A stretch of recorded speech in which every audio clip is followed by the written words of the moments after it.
बढ़े चलो यही निदाए वक्त है, ये कायनात ये ज़मी ये कहकशा का रास्ता, इसी पे गामज़न रहो अमन की राह पर चलो। जब जब दहला विश्व हमारा और जब जब बेमकसद खून बहा, चीन रूस जापान सभी ने भारत को एक दूत कहा, भारत को एक दूत कहा। My warm greetings to dignitaries.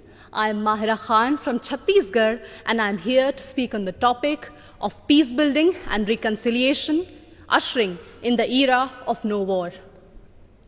Taking pride in India's history is one of the parch prans given by the Prime Minister in the age of Amrit Kal.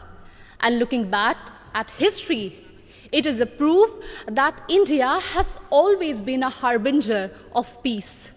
No war does not mean that we have no reason to fight war. It only means that we give importance to peace by following values of compassion and forgiveness. It was the value of compassion that even after winning the war in Kalinga, Samrat Ashok decided to never wage a war and spend his entire life to preach the message of peace to countries as far as Greece. It was the value of forgiveness that even after the British sent our soldiers to world wars and our farmers to famines, Mahatma Gandhi still chose ahimsa and satyagraha for independence. Taking inspiration from India, Nelson Mandela also chose to forgive the apartheid regime in South Africa. My dear audience, like this year's theme, India for the World, India not only preaches but also practices Vasudhaiva Kutumbakam. In India's G20 presidency, we advocate for a multilateral world in which no one country dominates another country. When China dominated Indo-Pacific, India rushed to help and support ASEAN countries. It acted east. When Sri Lanka needed loans, India was the first to give assurance to IMF. It showed that we believed in neighborhood first. And when Turkey, Syria were hit by deadly earthquakes, India rushed for their aid. It showed our brotherhood. Remember, in 1945, after testing the first atomic bomb, Oppenheimer quoted from Bhagavad Gita, "Now I have become death, the destroyer of worlds." And soon after that, the bombings in Hiroshima and Nagasaki, it was proved that the world does not need a war for peace, but it only needs one war, and that is the war against war itself, exactly what Mahatma Gandhi used to preach. हमें युद्ध के खिलाफ एक वास्तविक युद्ध की जरूरत है. And that's why all of us need to unite for one single cause, our planet Earth. The conflicts in West Asia, Africa, and the constant quest for world dominance between USA and China are doing no good for sustainable and equitable development.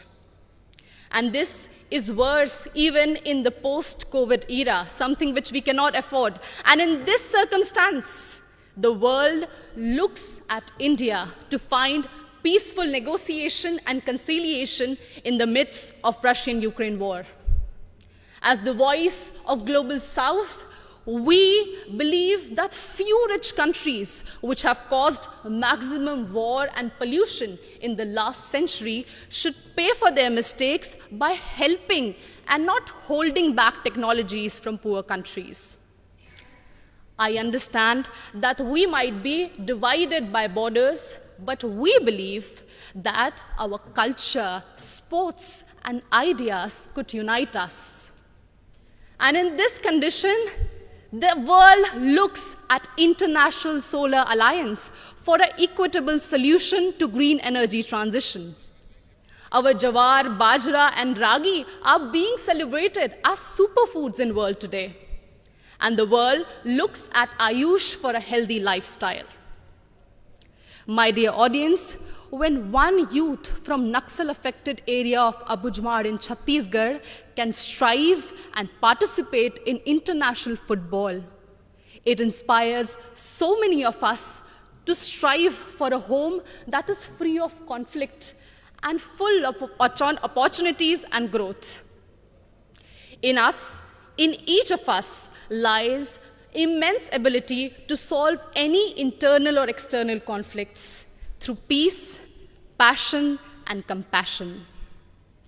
बढ़े चलो यही निदाए वक्त है, ये कायनात ये ज़मीं ये कहकशा का रास्ता, इसी पे गामज़न रहो, अमन की राह पर चलो. Thank you so much.